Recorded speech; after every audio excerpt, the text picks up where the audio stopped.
Guys, आप सबका हमारे स्टोरी अड्डा में बहुत बहुत स्वागत है। दोस्तों, आज हम बेदर्दी को हुआ इश्क का तीसरा भाग लेके आ गए हैं। तो दोस्तों, अभी तक हम सब ने इस स्टोरी में देखा है कि सिद्धार्थ गौरी को मल्होत्रा के चंगुल से बचा के लाता है और साथ ही मल्होत्रा का बहुत ज़्यादा बुरा हाल करता है मार मार के। फिर इसके बाद वो गौरी को अपनी विला में लाता है, साथ ही मल्होत्रा को भी घसीटते हुए अपने साथ लाने के लिए रोहित को कहता है। और फिर वो अपनी विला में रोहित को जान से मारने की कोशिश करता है। तभी गौरी उसको रोक देती है। सिद्धार्थ तो गौरी के कहने से रुक जाता है, पर उसका गुस्सा अभी तक शांत नहीं होता, जिसके बाद वो विला के अंदर जाके वो अपने हाथ से पंच कभी दीवार में कभी पिल्लू में मारता है। तभी गौरी उसको कॉलर से खींचकर उसके होठों पर अपने होठ रख देती है। अब देखिए आगे क्या होता है। सिद्धार्थ तो गौरी को किस करता महसूस कर हैरान रह गया। उसे यकीन नहीं हो रहा था कि गौरी खुद उसे अपनी मर्जी से किस कर रही थी। पहली बार सिद्धार्थ ने बिना बोले गौरी ने उसे किस कर रही थी। सिद्धार्थ का गुस्सा जो सौ लाभ लाता था और खुद सिद्धार्थ के कंट्रोल में नहीं था, गौरी की एक सॉफ्ट किस में कहीं छू मंतर सा हो गया था। सिद्धार्थ की तूफान जैसी सांसों को अब शांत होना महसूस कर गौरी समझ गई थी कि उसने सिद्धार्थ को शांत कर दिया था। सिद्धार्थ की पलकें भारी सी हो गई थी। वो अपनी आंखें बंद कर बस गौरी की मीठी और सॉफ्ट किस को महसूस करने लगा। सिद्धार्थ और शांत देख अब गौरी एक झटके से सिद्धार्थ से अलग हो गई। वही सिद्धार्थ के चेहरे पे कन्फ्यूजन था। उसका दिल अभी भरा नहीं था। उसे गौरी को और महसूस करना था। सिद्धार्थ बस गौरी के लाल होते चेहरे को देख एक अनजानी सी हलचल सीने में महसूस कर रहा था। वही गौरी, उसकी तो हिम्मत ही नहीं हो पा रही थी कि वो अपना पलके उठाकर सिद्धार्थ के चेहरे की एक्सप्रेशन देख सके। गौरी का पूरा चेहरा लाल पड़ चुका था। वो आप हे भगवान, आपके हाथ से तो खून बह रहा है मिस्टर रजावत। गौरी ने बड़ी बड़ी आंखों से एकदम से सिद्धार्थ का हाथ अपने हाथों में लेते हुए कहा। आज सिद्धार्थ पहली बार गौरी की आंखों में अपने लिए फिक्र देखी, जो एक अलग सा एहसास उसके दिल को करवा रही थी। सिद्धार्थ बस शांत साहू गौरी को देख रहा था। उसके साथ इतना कुछ हो गया था, लेकिन सिद्धार्थ के हाथ का खून देखकर वह इतना बेचैन हो रही थी।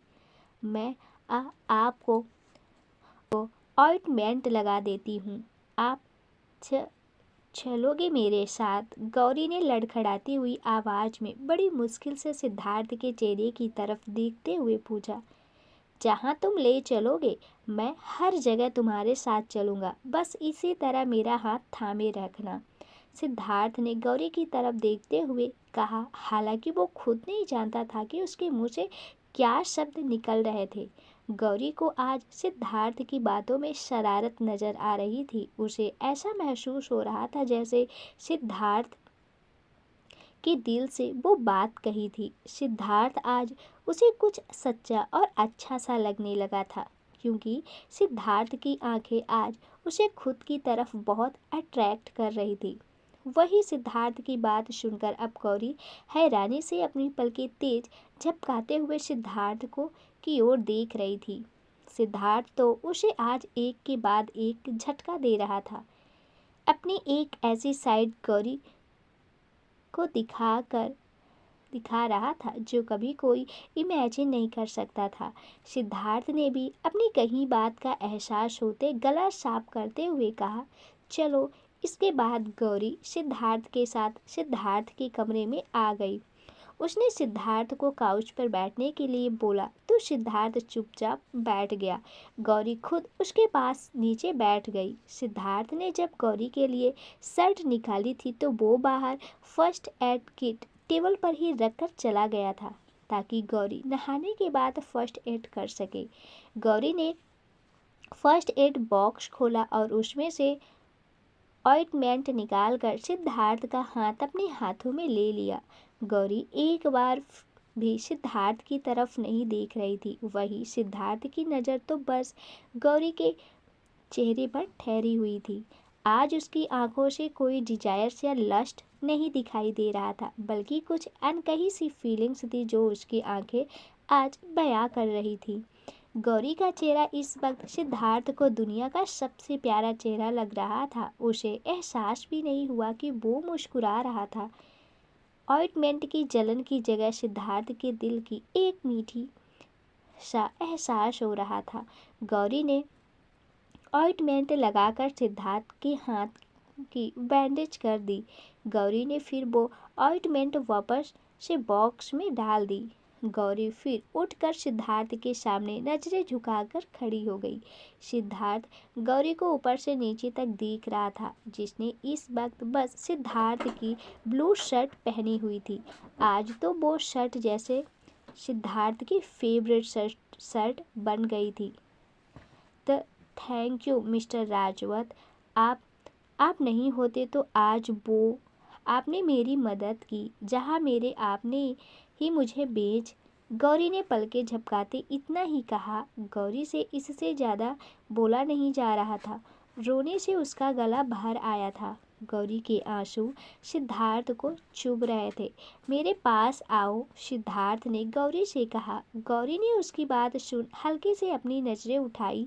सिद्धार्थ ने अपने पैर हल्के अलग कर अपने थाई पर इशारा करते हुए उसे गोद में इशारा किया। गौरी को काफ़ी बेचैनी हो रही थी। I don't like to repeat myself sweetheart, Siddharth ने अपनी आवाज़ में एक वार्निंग लिए कहा। सिद्धार्थ की बात सुन हल्का कांप गई। अगले ही पल वो चुपचाप सिद्धार्थ की गोद में आके बैठ गई। सिद्धार्थ गौरी को हल्का कांपते हुए महसूस कर रहा था। गौरी बस नजरें झुकाए एक मासूम से बच्चे की तरह बैठी थी। सिद्धार्थ कुछ देर उसके चेहरे की तरफ देखता ही रह गया। मैंने तुम्हारी इतनी बड़ी मदद की और बदले में तुम मुझे ऐसा रूखा सूखा थैंक यू बोल रही हो स्वीट हार्ट, सिद्धार्थ ने गौरी की तरफ देखते हुए कहा। वही गौरी कन्फ्यूजन के साथ उसे देखने लगी। मैं भला आपको क्या ही दे सकती हूँ मिस्टर राजावत। इस वक्त तो मेरे पास खुद की बॉडी ढकने के लिए अपने कपड़े भी नहीं हैं, वो भी मुझे आपने दिए। आखिर मुझ जैसी से आपको क्यों उम्मीद रख रहे हैं। गौरी ने उदास से चेहरे के साथ पलकें झुकाए जवाब दिया और इसमें उसकी आंखें भर आई थी। गौरी की बात सुन सिद्धार्थ अपने सीने से एक अजीब सा दर्द महसूस करने लगा था, जो आज तक उसने शायद ही कभी पहले महसूस किया था। उसने अपने चेहरे पर वो दर्द झलकने नहीं दिया और जल्दी से बात बदल दी। बहुत बोलती हो तुम, लेकिन जो मुझे चाहिए वो सिर्फ तुम्हारे पास है स्वीट हार्ट, सिद्धार्थ ने गौरी की तरफ देखते हुए कहा। क्या? गौरी ने धीमी सी आवाज़ में कन्फ्यूजन लिए सिद्धार्थ से पूछा। सिद्धार्थ ने कोई जवाब नहीं दिया, लेकिन अगले ही पल गौरी को सिद्धार्थ के हाथ अपनी शर्ट की बटन खोलते हुए महसूस हुए। सिद्धार्थ की हरकत से गौरी के मन में हजारों सवाल उमड़ रहे थे। उसे समझ नहीं आ रहा था कि कुछ देर पहले सिद्धार्थ ने उसे मल्होत्रा के हाथों से बचाया और अब वो खुद भी तो वही उसके साथ करने जा रहा था। सभी मर्द एक जैसे होते हैं, बस बॉडी से मतलब रखने वाले। उस जानवर की ज़बरदस्ती से बचाने के लिए मैंने आपको थैंक यू बोला था मिस्टर राजावत, लेकिन आप तो खुद ही मेरे साथ ज़बरदस्ती कर रहे हैं। आपने तो मुझे सोचने पर मजबूर कर दिया कि मैंने आपको थैंक यू आखिर बोला ही क्यों था। गौरी ने कसकर अपनी आंखें बंद करते हुए मन में सोचा। एक लड़की की मर्जी के बिना उसे छूना जबरदस्ती ही तो होता है, और यहाँ सिद्धार्थ के पास आने में गौरी की मर्जी नहीं थी, इसलिए इन हालातों में उसे सिद्धार्थ का छूना जबरदस्ती ही माना जाता। अगले ही पल गौरी को अपने जिस्म में एक जोरदार दर्द की लहर महसूस हुई, जिसमें उसकी चीख निकल गई। नहीं प्लीज, दर्द हो रहा है मिस्टर राजावत, रहने दीजिए, गौरी ने सिद्धार्थ का हाथ पकड़ते हुए कहा, जो उसकी गर्दन पर मल्होत्रा कि दी बाइट पर मलहम लगा रहा था। ऑइंटमेंट लगाने दो, वरना बाद में ज़्यादा प्रॉब्लम होगी, इन्फेक्शन हो सकता है, इसलिए मुझे अभी एंटीसेप्टिक लगाने दो, सिद्धार्थ ने प्यार से गौरी को समझाते हुए कहा। वही गौरी रोते हुए नाक में गर्दन हिलाकर सिद्धार्थ की तरफ देख रही थी। एक बार फिर से उसके जख्मों पर सिद्धार्थ ही मलहम लगा रहा था। गौरी ने कसकर सिद्धार्थ का हाथ पकड़ कर रखा था और उसका चेहरा ही बता रहा था कि उसे कितना दर्द महसूस हो रहा था। अच्छा नहीं लगाऊंगा, अब रोना बंद करो, सिद्धार्थ ने गौरी की तरफ देखते हुए कहा। क्यों? गौरी ने सुबकते हुए सिद्धार्थ की तरफ देखकर पूछा। वही सिद्धार्थ की बोलती एकदम से बंद हो गई थी। वो समझ नहीं पा रहा था कि वो गौरी के सवाल का क्या जवाब दे। वही गौरी सिद्धार्थ की तरफ देखते हुए अपने सवाल का जवाब इंतजार कर रही थी। गौरी सिद्धार्थ के जवाब का इंतजार कर रही थी। वही सिद्धार्थ का दिल अब कुछ सोचने पर मजबूर हो गया था कि आखिर क्यों गौरी के आंसू उसे सीने में खंजर की तरह चुभ रहे थे। उसने खुद कहा था कि गौरी उसके लिए बस एक नशा है, लेकिन फिर भी क्यों वह उसके दर्द को समझता था। उसके रोने से उसे फर्क नहीं, बहुत फर्क पड़ता था। गौरी की आंखें उसे लगातार देख रही थी, इसलिए सिद्धार्थ ने जल्दी से जो मन में आया कह दिया, क्योंकि मुझे रोते हुए लोग पसंद नहीं है। इरिटेशन हो रही है मुझे तुम्हारे आंसू देखकर, बस इसलिए। गौरी एकदम से फूट फूट कर रोने लगी और उसने आगे बढ़कर खुद सिद्धार्थ को कसकर गले लगा लिया। सिद्धार्थ तो उसके रिएक्शन पर काफ़ी हैरान हो गया था। सिद्धार्थ की सांस है तो उसके गले में ही अटक गई थी जब गौरी खुद उसके करीब आ गई। थैंक यू, चाहे आप इरिटेट हो रहे हो, एट लॉस्ट कुछ तो फील कर रहे हो। आज पहली बार किसी को मेरे रोने से फ़र्क तो पड़ रहा है, वरना मैं तो रोते हुए सबके लिए नेग्लिजिबल हो जाती हूँ। मेरे रोने से ना तो किसी को कुछ दुख होता है, ना इरिटेशन, ना अफसोस, कुछ भी नहीं, गौरी ने आंसू बहाते हुए कहा। गौरी की बात सुनकर सिद्धार्थ को अपने सीने में एक दर्द महसूस हो रहा था, जैसे गौरी का सारा दर्द इस वक्त उस हग के जरिए गौरी से सिद्धार्थ में ट्रांसफ़र हो रहा था।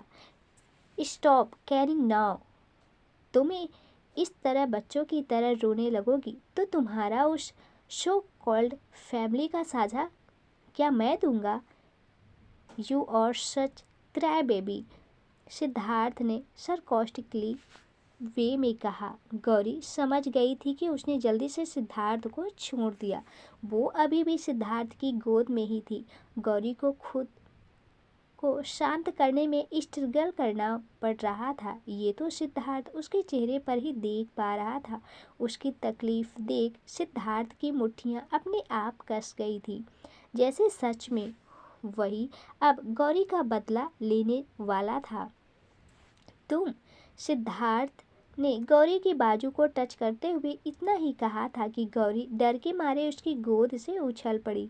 गौरी का रिएक्शन देखकर सिद्धार्थ को काफ़ी बुरा लगा था। गौरी की पूरी बॉडी कांप रही थी और इस वक्त उसकी आंखों में डर साफ नजर आ रहा था। क्या तुम्हें मुझसे भी डर लगता है स्वीटहार्ट? सिद्धार्थ ने गौरी की तरफ देखते हुए पूछा। गौरी ने पहले तो बस सिद्धार्थ की तरफ देखा और फिर धीरे से हाँ में गर्दन हिला दी। उस वक्त गौरी को सिद्धार्थ की आंखों में एक निराश सा नजर आई थी, जो देखकर वो भी थोड़ी हैरान हुई, लेकिन अगले ही पल वो भाव गायब हो गए जिस वजह से गौरी को वह अपना वहम लगने लगा। लेकिन वो निराशा हकीकत थी, कोई वहम नहीं। सिद्धार्थ को सच में बहुत बुरा लगा रहा था ये जानने के बाद कि गौरी उससे डरती थी। सच कहे तो ये बात सिद्धार्थ भी नहीं जानता था कि आखिर क्यों सिद्धार्थ के दिल में वो दर्द महसूस हो रहा था ये जानकर कि गौरी उससे डरती थी, जबकि सिद्धार्थ को तो लोगों की आंखों में अपने लिए डर देखना अच्छा लगता था ना। सिद्धार्थ सिंह राजावत पूरी दुनिया में अपना खौफ देखकर हमेशा खुश होता था, लेकिन आज पहली बार किसी की आंखों में अपने लिए ऐसे डर देखकर खौफ देखकर उसे बेचैनी हो रही थी। मुझे लगता है तुम्हें अब थोड़ा आराम कर लेना चाहिए, तुम्हारी तबीयत ठीक नहीं है स्वीट हार्ट, सिद्धार्थ ने गौरी की बाहों में लिए खड़े होते हुए कहा। इस वक्त पहली बार सिद्धार्थ के मुंह से स्वीट हार्ट सुनकर गौरी को कुछ अच्छा लगा। उसके दिल की धड़कन बढ़ गई थी और उसका चेहरा हल्का लाल पड़ गया था। सिद्धार्थ उसे बेड की तरफ लिए जा रहा था और वही गौरी का ध्यान सिद्धार्थ के चेहरे पर टिका हुआ था, जो सीरियस चेहरे में बहुत ज़्यादा हैंडसम लग रहा था। वैसे सुंदर तो है ये, गौरी ने मन में सोचा।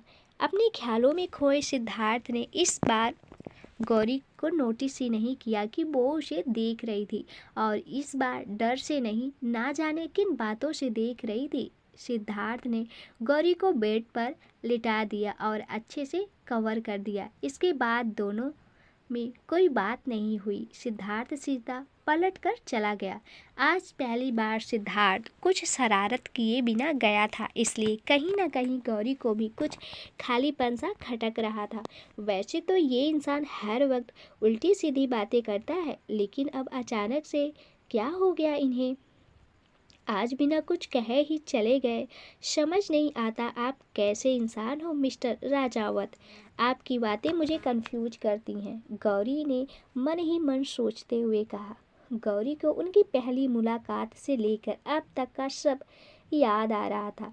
कैसे जब उस रात के बाद जब उसकी आंखें खुली थी तो सिद्धार्थ का चेहरा उसके सामने था। उस वक्त गौरी की नज़रों में बस सिद्धार्थ के लिए नाराज़गी थी। फिर कैसे वो सिद्धार्थ से ऑफिस में मिली और सिद्धार्थ ने उसके सामने वो घटिया शर्त रखी जिससे गौरी को उससे नफरत ही हो गई। उसे तो सिद्धार्थ एक गिरा हुआ इंसान लगने लगा था, लेकिन फिर उसके बाद गौरी की सोच थोड़ी बदलने लगी जब सिद्धार्थ ने उसके जख्मों पर मलहम लगाया, जबकि उसे ज़रूरत नहीं थी। उसे मल्होत्रा से बचाया जब उसके अपनों ने ही उसे मल्होत्रा को बेच दिया था, और अभी भी वो उसकी केयर कर रहा था। गौरी सब कुछ सोचते सोचते कब नींद में चली गई उसे पता ही नहीं चला। सिद्धार्थ जब नीचे आया तो रोहित उसे अजीब निगाहों से घूर रहा था। रोहित इस वक्त हॉल में बैठा हुआ था और जूस पी रहा था। सिद्धार्थ को रोहित की निगाहों खुद पर महसूस हो रही थी, पर वो उसे इग्नोर करता हुआ आगे बढ़ गया। सिद्धार्थ सीधा किचन में घुस गया और उसने एप्रोन पहन लिया। अगर तूने मुझे ऐसे घूरना बंद नहीं किया ना तो सच कहता हूँ आज डिनर में तुम्हें ही बना दूंगा, सिद्धार्थ ने अपनी जलती निगाहों से रोहित को देखते हुए कहा। सिद्धार्थ के विला में ओपन किचन था, इसलिए हॉल से किचन के अंदर और किचन से हॉल में साफ देखा जा सकता था। वही बेचारे रोहित का जूस तो उसके गले में ही अटक गया और वो खांसने लगा। नहीं सर, मैं तो आपका मैनेजर बनकर ही धन्य हूँ, अब और मुझे कुछ नहीं बनाना प्रभु। वैसे आप इतनी जल्दी बाहर आ गए, मुझे तो लगा आपको टाइम लगेगा, शायद सुबह ही हो जाए, रोहित ने सिद्धार्थ को छेड़ते हुए कहा। तू श्योर है तुझे और कुछ नहीं बनना? गीदड़ की शक्ल में ज़्यादा बातें की ना तो भगवान के पास भेज दूंगा। यशिका से जितनी भी रिपोर्ट है तू ला कर देगा फिर मुझे, सिद्धार्थ ने रोहित को घूरते हुए कहा। सर वो यशिका नहीं यक्षिणी है, मुझे नहीं जाना उस प्यासी चुड़ैल के पास। वैसे आपके लिए एक न्यूज थी, रोहित ने खड़े होते हुए कहा। जल्दी फुट, मुझे अभी उसके लिए खाना भी बनाना है, सिद्धार्थ ने सब्जियां अरेंज करते हुए कहा। वही जब सिद्धार्थ को 2 मिनट तक कुछ सुनाई नहीं दिया तो उसने अपनी पलकें उठाकर रोहित को देखा। रोहित सोफे पर गिरा हुआ जैसे मरने का एक्टिंग कर रहा था। उसका एक हाथ उसके सीने पर था और उसकी जीभ भी बाहर निकली हुई थी। रोहित की नौटंकी देखकर सिद्धार्थ ने अपना माथा पीट लिया। रोहित, अगर तू नहीं चाहता कि मैं तुझे मरा हुआ चूहा सुंघाऊं तो चुपचाप सीधा खड़ा हो जा, सिद्धार्थ ने मुंह बनाते हुए रोहित की तरफ देखकर कहा। सिद्धार्थ की बात सुनकर रोहित फिर अपनी नौटंकी छोड़कर फिर से खड़ा हो गया, लेकिन उसके चेहरे पर हैरानी अभी भी नजर आ रही थी। मैं आपका जूनियर रह चुका हूँ, आपके साथ हॉस्टल में रहा, आपके लिए 2 साल काम भी किया है, लेकिन मेरे लिए तो आपने कभी पानी भी नहीं उबाला। तो क्या मैं रिश्ता पक्का समझूं? रोहित ने आईब्रोज उचकाते हुए कहा। तू मरेगा मेरे हाथ से पक्का, बस ये अच्छे से समझ ले। कल से भाई के साथ फ्रॉम हाउस शिफ्ट हो जा।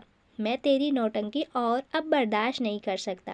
तेरी हरकतें ऐसी हो गई हैं कि किसी दिन तू मेरे मेहमानों के आगे पकौड़े बनकर प्लेट में पड़ा होगा। सिद्धार्थ ने रोहित को घूरते हुए कहा। वैसे आपके घर में पहला मेहमान तो वो लड़की ही है और मुझे नहीं लगता कि वो नॉनवेज खाती है। वैसे सर, आपको सच में क्लियर है ना कि आप उससे प्यार नहीं करते?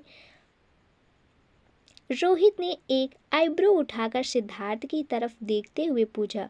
वो तो मुझे नहीं पता, पर ये क्लियर हो गया है कि मेरे डिनर का मेनू आज तू ही बनेगा। सिद्धार्थ ने एक बड़ा सा नाइफ उठाकर किचन से बाहर आते हुए कहा। सर, मैं तो बस पूछ रहा था, आप गुस्सा क्यों करते हो? वैसे भी मैं टेस्टी बिल्कुल भी नहीं हूँ। मुझे बनाकर खिलाओगे तो वो आपके मुंह पर थूक देगी। रोहित ने सोफे के पीछे होते हुए कहा।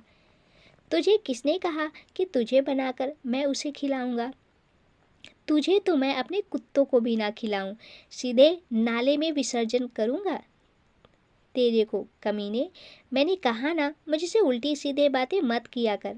मैं मल्हार नहीं हूँ, सिद्धार्थ ने रोहित की तरफ देखते हुए कहा। मेरे साथ तो ये सिर्फ उल्टी उल्टी बातें करता है, तेरे साथ तो फिर उल्टी सीधी बातें कर रहा है। दरवाजे से एक लड़के ने आते हुए कहा। तो यहाँ हमारे मल्हार जी की एंट्री हुई है, जो सिद्धार्थ का बेस्ट फ्रेंड है।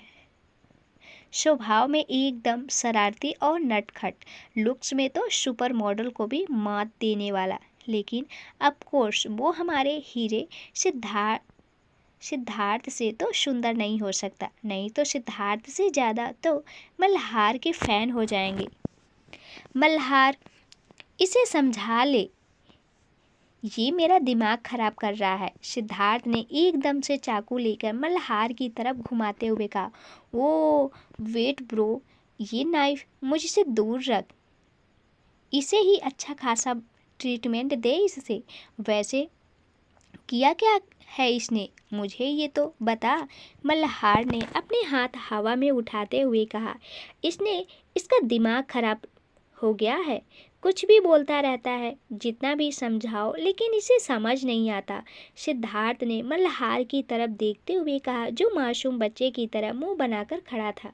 मल्हार ने भी फिर रोहित की तरफ देखा, जो रोहित ने पप्पी आईज से मल्हार की तरफ देखा, जिस पर मल्हार ने आंखें रोल की। वैसे इसे छोड़, इस बंदर को हम बाद में देख लेंगे। मैं तेरे लिए एक तगड़ी न्यूज़ लाया हूँ। क्या तुम्हें पता है, तेरे बड़े भाई ने शादी कर ली? मल्हार ने सिद्धार्थ की तरफ देखते हुए कहा। क्या? नहीं नहीं, तुझे कोई गलत फहमी हुई है। भाई को शादी करनी होती तो वो पहले करते। हम तीनों भाई में से किसी का भी मूड शादी का नहीं है। मैं तो मान ही नहीं सकता कि वो उस सूखे हुए फूल हमेशा लेक्चर देने वाले शो कॉल्ड प्रोफेसर ने शादी कर ली। तू मुझे बेवकूफ़ मत बना, समझा? सिद्धार्थ ने मल्हार की तरफ देखते हुए कहा। ये सच है सर, मैं भी आपको यही न्यूज़ देने आया था कि बड़े भैया ने शादी कर ली। रोहित ने भी बीच में बोलते हुए कहा। व्हाट द हेल, मेरे भाई ने शादी कर ली और मुझे ही पता भी नहीं था? मेरे घर वालों ने क्या सच में मुझे नून कंडीशनर करना शुरू कर दिया क्या? सिद्धार्थ ने अपने दोनों हाथ अपनी कमर पर रखते हुए कहा। पता तो उन्हें भी नहीं था कि उनकी शादी होने वाली है।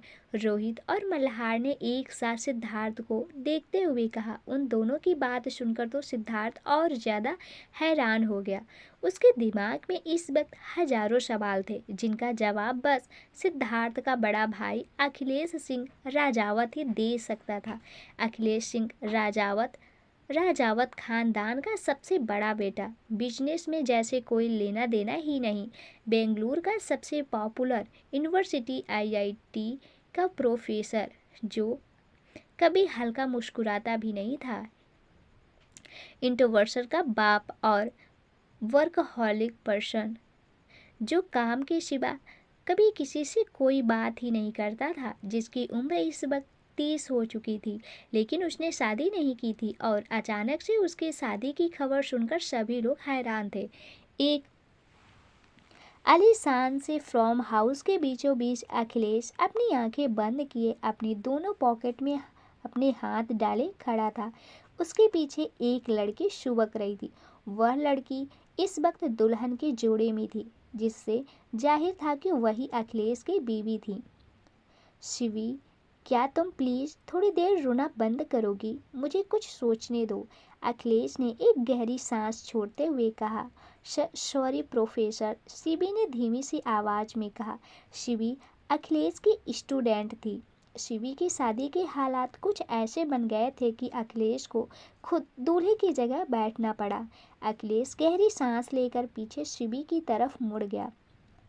अभी के लिए तो सब जैसा चल रहा है चलने दो, क्योंकि अगर मैंने अभी डाइवोर्स की बात की तो शायद मेरी शादी की बात भी बाहर निकलेगी, जो मैं नहीं चाहता। मेरी शादी तुमसे हुई है, ये यूनिवर्सिटी में तो गलती से भी किसी को पता नहीं चलना चाहिए और बाहर भी किसी को नहीं। मैं जल्दी से तुम्हें इस रिश्ते से आज़ाद कर दूंगा, तो ज़्यादा सोचना मत। Got it? अखिलेश ने शिवी की तरफ देखते हुए कहा, जो पलकें झुकाए खड़ी थी। Yes professor. Then thank you. अगर आप नहीं होते तो शायद मेरी परिवार बहुत बड़ी मुसीबत में पड़ जाता। आपने मेरी ज़िंदगी उस ड्रग्स माफिया के साथ खराब होने से बचा ली। उसके लिए मैं आपको जितना थैंक यू बोलूं उतना कम है। शिवी ने नज़रें झुकाए ही अखिलेश को थैंक यू बोलते हुए कहा। I live it. शिवी मेरी भी एक बहन है, इसलिए किसी भी लड़की के साथ मैं गलत होता नहीं देख सकता हूँ। तुम जाओ रेस्ट कर लो। ऊपर बैक साइड की बालकनी के साथ वाला कमरा अब तुम्हारा है। जब तक सारी चीज़ें नॉर्मल नहीं हो जाती तब तक तुम मेरे साथ यही रहोगी। अखिलेश ने शिवी से कहा और मुड़कर खड़ा हो गया। शिवी ने एक बार अखिलेश की उस चौड़ी मस्कुलर पीठ को देखा और फिर वो भी मुड़कर वहाँ से अखिलेश के बताए हुए कमरे की तरफ चली गई। अखिलेश भी हॉल के साथ वाली बालकनी में आ गया और सिगरेट से कस लेने लगा। सॉरी पीहू, आई नो तुम्हें बुरा लग रहा होगा। ट्रस्ट मी, ये शादी बस एक मजबूरी है। She is my student and nothing else. तुम तो जानती हो कि इन हालातों में मैंने उससे शादी की। मैंने हमेशा तुम्हारे साथ अपनी शादी के सपने सजाए थे और अब तुम अगर इस दुनिया में नहीं हो तो मैं ज़िंदगी में कभी शादी नहीं करूँगा। हाँ, जो अनजाने में हो गया वो मैं बदल नहीं सकता, लेकिन जल्द ही इस नाम की शादी से मैं खुद को आज़ाद कर लूँगा, क्योंकि मेरे दिल में हमेशा तुम रहोगी पीहू। और शिवी की भी पूरी ज़िंदगी अभी बाकी है। वो मुझसे 10 साल छोटी है। हमारा कोई फ्यूचर नहीं है। अखिलेश ने आसमान की तरफ देखते हुए कहा। पीहू अखिलेश की गर्लफ्रेंड थी, जिसे अखिलेश ने एक एक्सीडेंट में खो दिया था। अखिलेश की ज़िंदगी का पहला प्यार होने की वजह से वो पीहू की यादों को आज तक अपने दिल से नहीं निकाल पाया और उसी की यादों के साथ घुट घुट कर अकेले जी रहा था। दूसरी तरफ इस वक्त सिद्धार्थ गौरी के सामने घुटनों के बल बैठा हुआ था। गौरी अभी भी सो रही थी। सिद्धार्थ को खुद पता नहीं था कब वो गौरी को यूं देखे जा रहा था। तुम्हारे चेहरे की ये मासूमियत कभी कभी मुझे तुम्हारी ओर खींचती है।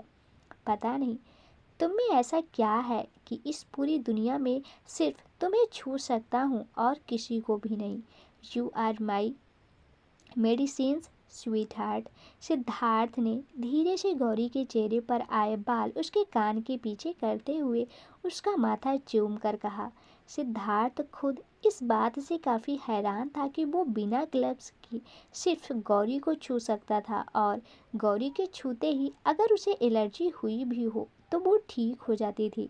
सिद्धार्थ की आंखों में एक अलग सी चमक थी, क्योंकि उसकी पूरी जिंदगी में आखिरकार उसे कोई एक तो ऐसा इंसान मिला था जिसके पास जाने के लिए उसे प्रिपरेशन लेने की जरूरत नहीं पड़ती थी। सिद्धार्थ का ध्यान फिर भी गौरी की गर्दन पर लगी चोट पर गया। उस बाइट के निशान को देखकर सिद्धार्थ की आंखें फिर से लाल हो गई थी। जिंदा तो मैं उसे नहीं छोड़ूंगा स्वीट हार्ट, सिद्धार्थ ने अपनी मुट्ठियां कसते हुए कहा। वो फिर उठ गया और टेबल से ऑइंटमेंट ले आया। सिद्धार्थ ने एक बार गौरी के चेहरे की तरफ देखा जो सो रही थी, और फिर धीरे से उसकी शर्ट सरका दी, जिससे उसे वो घाव ठीक से दिखने लगा। सिद्धार्थ ने फिर धीरे धीरे उस घाव पर ऑइंटमेंट लगाना शुरू कर दिया। अखिलेश ने एक नज़र गौरी के चेहरे को देखा तो उसकी आईब्रोज जुड़ चुकी थी। उसे नींद में भी दर्द महसूस हो रहा था। माँ गौरी ने सपने में ही सिसकियाँ लेते हुए कहा। उसे देख सिद्धार्थ ने थोड़ा आगे झुककर गौरी के घाव पर मुंह से हवा करने शुरू कर दिया, ताकि दवाई की जलन उसे थोड़ी कम महसूस हो। सिद्धार्थ ऑइंटमेंट लगा ही रहा था कि गौरी की आंखें खुल गई। गौरी को बस सिद्धार्थ का चेहरा अपने पास महसूस हुआ। उसे बस सिद्धार्थ का कान दिखाई दे रहा था। गौरी एकदम से डर के मारे सिद्धार्थ को धक्का देते चिल्ला उठी। सिद्धार्थ भी एकदम से गौरी के पीछे हट नीचे गिर गया। सिद्धार्थ को देख गौरी अब घबरा गई। आज पहली बार सिद्धार्थ सिंह राजावत को ऐसे धक्का मिला था। गला है कि लाउड स्पीकर, चिल्ला क्यों रही हो? मुझे बहरा करने का इरादा है क्या स्वीट हार्ट? सिद्धार्थ ने फिर से खड़े हो अपने कपड़े झाड़ते हुए कहा। सो सॉरी मिस्टर राजावत, वो अचानक से आपको देखा तो आई एम रियली सॉरी। आपको लगी क्या? गौरी ने बैठे हुए बड़ी मासूमियत से सिद्धार्थ को देखते हुए पूछा। यार, मेरी एक झलक के लिए लड़कियां तरसती हैं, और एक तुम हो जो मुझे देखते ही चिल्लाने लगती हो। इतना भी बुरा नहीं दिखता हूँ मैं। खैर बैठो, तुम्हें भूख लगी होगी, सिद्धार्थ ने एक ठंडी आह छोड़ते हुए कहा। उसे अभी भी ये बात बुरी लग रही थी कि गौरी उसे देखकर इतना ज़्यादा डरती थी। हालांकि सच तो ये था कि गौरी को पता ही नहीं था कि उसके पास कौन था। वो तो बस अचानक से किसी को देखकर घबरा गई थी। जो उसके साथ हुआ था उसके बाद तो वो वैसे भी उसे थोड़ी देर डर लग ही रहना था। इससे आगे उन दोनों में कोई बात होती उससे पहले ही गौरी का फ़ोन बजने लगा। गौरी का फ़ोन बेड की साइड वाली टेबल पर ही पड़ा हुआ था। उसने देखा तो उस पर उसकी माँ का फ़ोन आ रहा था। आज उसकी आंखें उस माँ शब्द को पढ़कर ही बरसने लगी थी। जिस औरत को उसने अपनी माँ का दर्जा दिया था, आज उसने ही इस नाम को बदनाम कर दिया था।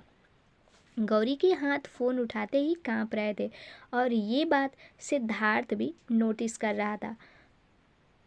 गौरी के फ़ोन उठाने से पहले भरी हुई पलकें उठाकर सिद्धार्थ की तरफ देखा। मैं बाहर वेट करता हूँ, सिद्धार्थ ने अपनी नज़रें गौरी के चेहरे से हटाते हुए कहा, क्योंकि वो गौरी को देखना नहीं चाहता था कि कैसे सिद्धार्थ उसके चेहरे को देखकर खुद उदास होने लगा था। अगले ही पल सिद्धार्थ कमरे से बाहर निकल गया, और गौरी ने अपने कांपते हुए हाथों से फ़ोन उठाकर कान में लगा लिया। हेलो, गौरी ने कांपती हुई आवाज़ में कहा। Where the hell are you? Gauri,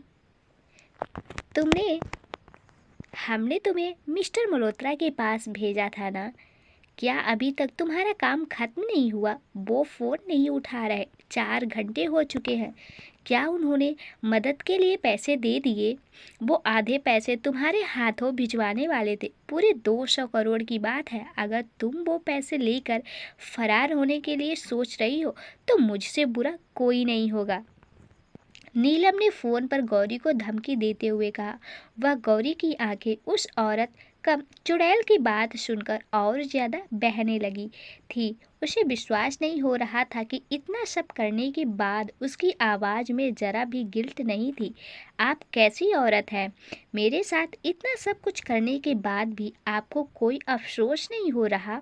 ऐसा आस्था दीदी के साथ करता तो क्या आप तब भी इतनी नॉर्मल होती? एक औरत होकर आप मेरी इज्जत बेच डाली। सौतेली ही सही पर आप माँ थी मेरी। आप ऐसा क्यों कर सकती हैं? आपने कभी सोचा है अगर पापा को पता चला तो क्या होगा? मैं जानती हूँ अपने ही उनके नाम से मल्होत्रा को मुझे बेचा है और वो इंसान बोल रहा है कि मेरे पापा ने ऐसा किया। मेरा हाल पूछने की बजाय आप ये कह रही हैं कि कहीं मैं पैसे लेकर कहीं भाग तो नहीं गई। आप जितनी गिरी हुई नहीं हूँ मैं, और ना ही मेरे पास आप लोगों के लिए कोई पैसे हैं। उन 4 पैसों के लिए आपने मेरे साथ ऐसा किया। गौरी ने थोड़ी ऊंची आवाज में रोते हुए कहा। वैसे तो बात 400 करोड़ की थी, पर सच कहूँ तो 4 पैसे भी तुम्हारी औकात से बहुत ज्यादा है। 20 साल से तुम्हारा बोझ ढो रहे हैं हम लोग। कम से कम हमारा एहसान तो ढंग से चुका देती। सच कह रही हूँ, अगर तुम्हारी किसी बेवकूफ़ी की वजह से मिस्टर मल्होत्रा की डील हमारे हाथों से गई तो मैं तुम्हें जिंदा नहीं छोड़ूंगी। अपनी पूरी उम्र तक हमारे टुकड़ों पर पली और अब एहसान चुकाने की बारी आई तो यूं भाग गई। You know what hat your bloody face. उतना ही नफरत करती हूँ तुमसे मैं जितनी तुम्हारी माँ से करती थी। अपनी माँ की तरह ही हो तुम। Usual follow. नीलम ने फ़ोन पर घृणा से कहा। देखिए, मेरे बारे में आप जो मर्जी कह लो, लेकिन मेरी माँ के बारे में कुछ मत कहना, वरना मुझसे कोई बुरा नहीं होगा। समझी आप? बहुत अच्छी थी मेरी माँ, आपसे तो बहुत ज़्यादा अच्छी थी। अगर आपकी जगह मेरी माँ होती तो वो कभी भी आस्था दीदी के साथ ऐसा नहीं करती जो आपने मेरे साथ किया। मेरी माँ के बारे में कुछ मत बोलिए, आपको कोई हक नहीं है, समझी आप? गौरी ने जोर जोर से चिल्लाकर रोते हुए कहा। तभी रूम में सिद्धार्थ आ गया और उसने गौरी के हाथ से फ़ोन छीन लिया और काट कर साइड के सोफे पर फेंक दिया। मेरी माँ बहुत अच्छी थी, कोई उनके बारे में कुछ नहीं कह सकता। गौरी ने गुस्से से आंखें बंद करके छोटे बच्चे जैसे रोते हुए कहा। सिद्धार्थ गौरी के पास बेड पर बैठ गया और उसने गौरी को अपनी बाहों में खींच लिया। सिद्धार्थ के उसे सीने से लगाते ही गौरी ने भी अपनी बाहें उस पर लपेट ली और जोर जोर से रोने लगी। सिद्धार्थ ने इससे पहले गौरी को इतनी बुरी तरह से रोता हुआ नहीं देखा था। उसकी हालत सिद्धार्थ से देखी नहीं जा रही थी। उसने धीरे धीरे गौरी के बाल सहलाना शुरू कर दिया और अपनी एक बाजू से उसे पूरा संभाल लिया। आई नो स्वीट हार्ट, वो बहुत अच्छी थी और उसका अंदाज़ा मैं तुम्हें देख कर लगा सकता हूँ। शांत हो जाओ, कोई तुम्हारी माँ को कुछ नहीं कहेगा। सिद्धार्थ ने बड़े प्यार से गौरी के बाल सहलाते हुए कहा। मेरी माँ सच में अच्छी। गौरी इतना कहते हुए सिद्धार्थ की बाहों में बेहोश हो गई।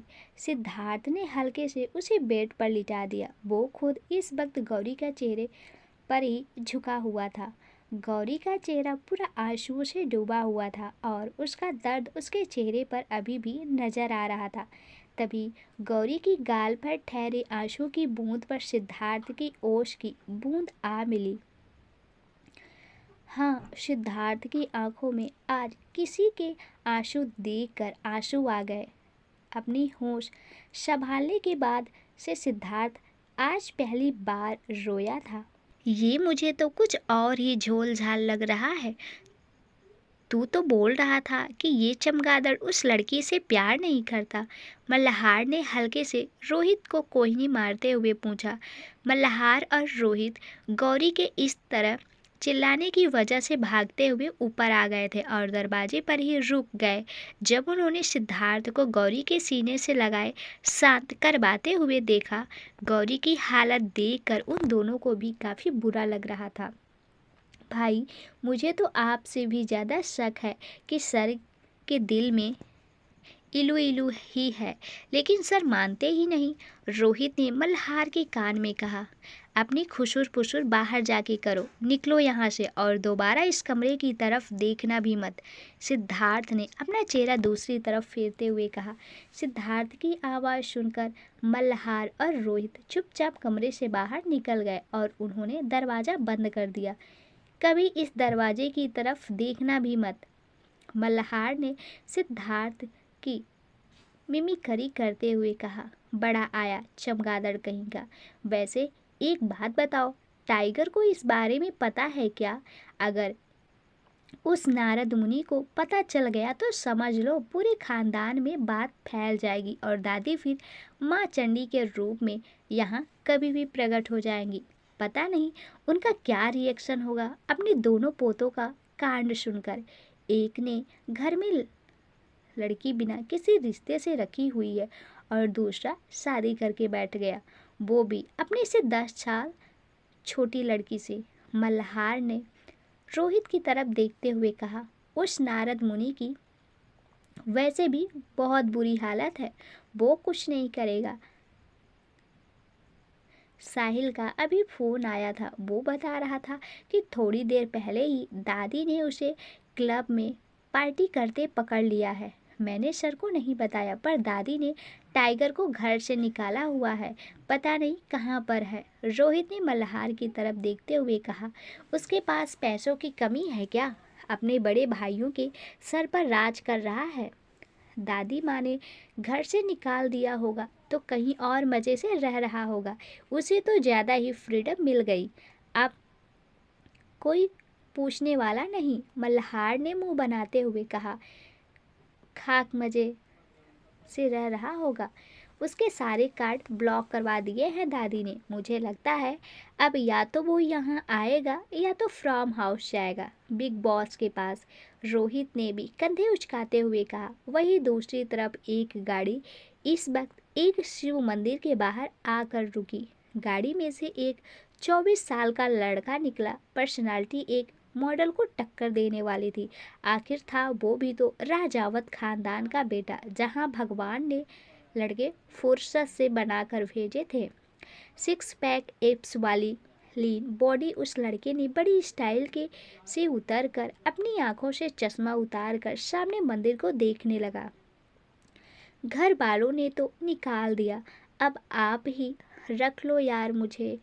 आपका नाम भी रुद्र है और मेरा नाम भी रुद्र है, लेकिन आपकी सब पूजा करते हैं और मेरी सब पिटाई करते हैं। मैं भी नहीं जाऊंगा अब घर जब तक वो लोग मुझे ढूंढेंगे नहीं। रुद्रांश ने मासूम सा मुंह बनाते हुए कहा और मंदिर की तरफ आ गया। उसके मंदिर में पैर रखते ही अचानक से एक लड़की ने उसे का हाथ पकड़ लिया और उसे देखते हुए बोली, कहाँ थे तुम अब तक? कार्तिक नाम है ना तुम्हारा? जूली ने सब बता दिया होगा तुम्हें। सबसे पहले तो थैंक यू वेरी मच मेरी हेल्प करने के लिए। मुझे इस वक्त शादी की बहुत ज़रूरत है, तुम फिक्र मत करो, मैं तुम्हारा पूरा ख्याल रखूँगी। अब चलो शादी कर लेते हैं, मुहूर्त निकला जा रहा है। वैसे भी तुम 15 मिनट लेट हो। अरे वाह शंभू, मेरे रहने और खाने का जुगाड़ मंदिर में पैर रखते ही कर दिया। आई नो इट, सिर्फ आप ही हो जो मुझे सच्चा प्यार करते हो। आई लव यू शिव जी। सामने रखी महादेव की मूर्ति भी जैसे मुस्कुरा कर बोल रही थी, तेरी शक्ल देखकर दया आ गई तुझ पर।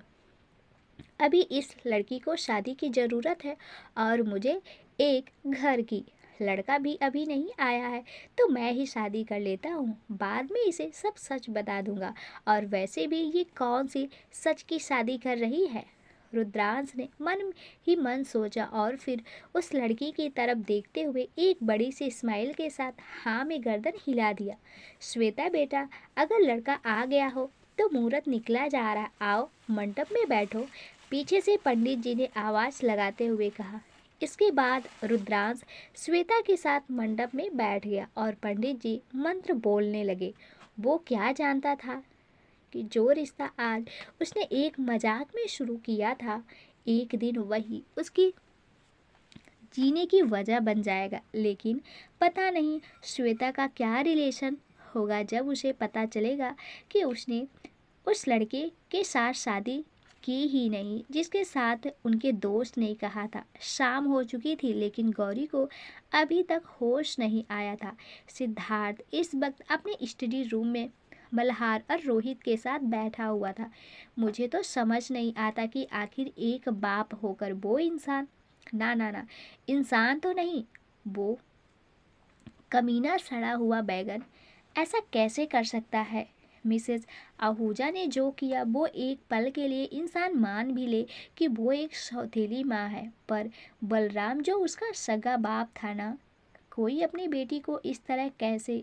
मेरा तो मन कर रहा है उसे भी पूरे इलाके में नंगा घुमाऊं, गटर में डुबा दूं उसे और फिर सुअर के आगे छोड़ दूं। ऐसे आदमियों की इस समाज में कोई ज़रूरत नहीं। जितना कसूर उस मल्होत्रा का है उतना ही उस बलराम का भी है। मल्हार ने गुस्से से कहा। रोहित ने भी जल्दी से मल्हार को एक गिलास पानी पास कर दिया। मल्हार ने भी वह पानी पीकर खुद को शांत करने की कोशिश की जो बलराम ने किया था। वह सुनकर जो किसी भी का खून खौल उठता। इतनी आसानी मौत कैसे दे दूं उसे? जिस बिजनेस के लिए उसने मेरी स्वीट हार्ट के साथ ऐसा किया, उसी बिजनेस को उसके सामने मिट्टी में मिलाऊंगा। सिद्धार्थ ने अपने ही ख्यालों में खोए हुए दांत पीस कर बोला। तभी उसने सामने मल्हार और रोहित के चेहरे की तरफ देखा जो मुंह खोले उसे देख रहे थे। मेरी स्वीट हार्ट, ओए होए! रोहित और मल्हार ने एक साथ सिद्धार्थ को छेड़ते हुए कहा। Get out! सिद्धार्थ ने बिना इरिटेशन एक्सप्रेशन के साथ उन दोनों के चेहरे की तरफ देखकर कहा। तुझे बोलने की कोई ज़रूरत नहीं, हम तो खुद ही अब यहाँ से प्रस्थान कर रहे। मल्हार ने स्टाइल से अपना सन ग्लासेस पहनते हुए कहा। प्रभु, मुझे भी अपनी शरण में ले लीजिए, इन्होंने तो मुझे डिवोर्स दे दिया। रोहित ने नौटंकी करते हुए मल्हार के कंधे पर सर रख कर कहा। रोहित की बात सुनकर वो तीनों हंसने लगे। थोड़ी देर बाद मल्हार और रोहित दोनों ही वहाँ से चले गए और सिद्धार्थ वापस से अपने कमरे में आकर बेड पर गौरी के पास बैठ गया। सिद्धार्थ फिर से गौर से गौरी को देख रहा था। अचानक से गौरी का आईब्रो जुड़ गए। माँ, माँ, मत जाओ, मुझे छोड़कर मत जाओ। माँ, गौरी ने नींद में ही बड़बड़ाया। सिद्धार्थ ने बड़े प्यार से गौरी को के सर पर हाथ रखा। सिद्धार्थ उसे महसूस करवाना चाहता था कि वो अकेली नहीं थी। सिद्धार्थ है उसके पास। कुणाल, गौरी ने बड़बड़ाया। गौरी के मुंह से किसी लड़की का नाम सुनकर एकदम से सिद्धार्थ का हाथ गौरी के सर से हट गया। सिद्धार्थ की आंखें गुस्से से लाल हो गई, उसकी मुट्ठियां अपने आप कस गई। Don't dare to love someone easily, sweetheart, you belong to me. Siddharth ने दांत पीसते हुए एक एक शब्द चबाकर कहा। दूसरी तरफ अखिलेश इस वक्त अपने कमरे में बैठा हुआ लैपटॉप पर काम कर रहा था।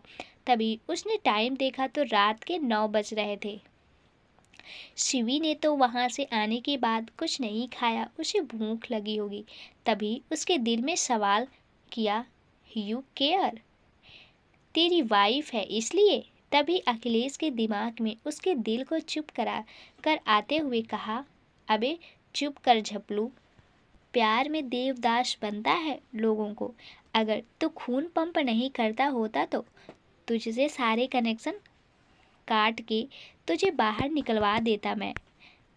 जब तक वो यहाँ है वो तेरी मेहमान है अखिलेश, उसका ख्याल रखना तेरा काम है बस।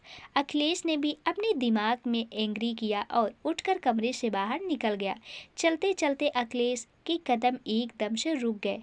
अनजाने में ही उसके चेहरे पर एक मुस्कुराहट आ गई जब उसने अपने सामने शिवी को देखा। शिवी किचन की तरफ जा रही थी। अखिलेश की ये मुस्कुराहट इसलिए नहीं थी कि उसने शिवी को देखा, क्योंकि अभी तो उसके दिल में शिवी के लिए कोई जज्बात नहीं थे। वो मुस्कुराहट इसलिए थी कि उसने शिवी को किस हालत में देखा था। शिवी ने इस वक्त अखिलेश की शर्ट पहनी हुई थी और उसी का ट्राउजर पहना हुआ था, जो उसकी एड़ियों से भी नीचे आ रहा था। शर्ट की स्लीव्स तो शिवी के हाथों से भी ज़्यादा लंबी थी। इस वक्त तो वह बिल्कुल झोला बाबा लग रही थी। अगर शिवी चाहे तो उस जैसी चार और उस आउटफिट में आ सकती थी। अचानक से शिवी चलते चलते पैरों में ट्राउजर फंसने की वजह से गिर गई। लग गई। 1 मिनट किसी ने देखा तो नहीं। शिवी ने सिर्फ अपना सिर उठाते हुए इधर उधर देखकर जल्दी से देखते हुए कहा। शिवी ऑक्टोपस की तरह जमीन पर फैलकर गिरी हुई थी और गर्दन उठाकर यहाँ वहाँ देखने की वजह से वो बिल्कुल कछुआ लग रही थी। अखिलेश बेचारा तो चाहते हुए भी अपनी हंसी नहीं रोक पा रहा था। वो जैसे कैसे खुद की हंसी कंट्रोल करते हुए पिल्लर के पीछे छुप गया। शिवी वो पहली शख्स थी जो पीहू के जाने के बाद अखिलेश की मुस्कुराहट की वजह बनी थी। Thanks God at last professor ने तो देखा नहीं, वरना आज तो मेरी इज्जत का फालूदा हो जाता। शिवी ने जैसे कैसे खड़े होते हुए कहा और ट्राउजर को बच्चों जैसे ऊपर खींचकर फिर किचन की तरफ चली गई। वही अखिलेश की नज़र उसे देख रही थी। उसने तो अपनी हंसी को कंट्रोल करने के लिए अपने मुंह के आगे हाथ रखा हुआ था। शिवी के जाने के बाद वो पिलर से टेक लगा दबी हंसने लगा। तभी सामने लगी तस्वीर पर उसकी नजरें गई। वो तस्वीर अखिलेश की ही थी जिसमें वो मुस्कुरा रहा था। लेकिन अभी अखिलेश अपनी तस्वीर नहीं बल्कि उस तस्वीर के कांच में दिखाते अपने अक्स को देख रहा था। न जाने कितने सालों बाद उसने अपने चेहरे पर मुस्कुराहट देखी थी। अभी जिस तरह से वह हंस रहा था उसकी मुस्कुराहट तो तस्वीर की मुस्कुराहट से भी ज़्यादा गहरी थी। जब उसकी ज़िंदगी में सब ठीक था, शायद यही उसकी ज़िंदगी में रंग वापस लौटने की पहली शुरुआत थी। ओए होए अखिलेश, बड़ा हंस रहे हो आज, जनावा लगता है। बीबी आने का असर हो रहा है, अखिलेश के दिल ने कहा। छुप कर जा झपलू कहीं कि हमेशा बंदे को बर्बादी की तरफ ले जाता है। छोटी बच्ची सी तो है वो, उसकी हरकतें भी ऐसी थी। आ गई बंदे को हंसी, इसमें क्या है, अखिलेश ने दिमाग में कहा। But she is cute, Akhilesh ने एक हल्की सी मुस्कुराहट के साथ कहा। तो दोस्तों, ये स्टोरी आप सबको बहुत पसंद आएगी, मुझे आशा है। और इसका नेक्स्ट पार्ट जल्द से जल्द मैं इसी चैनल में प्रसारित कर दूंगी। थैंक यू दोस्तों।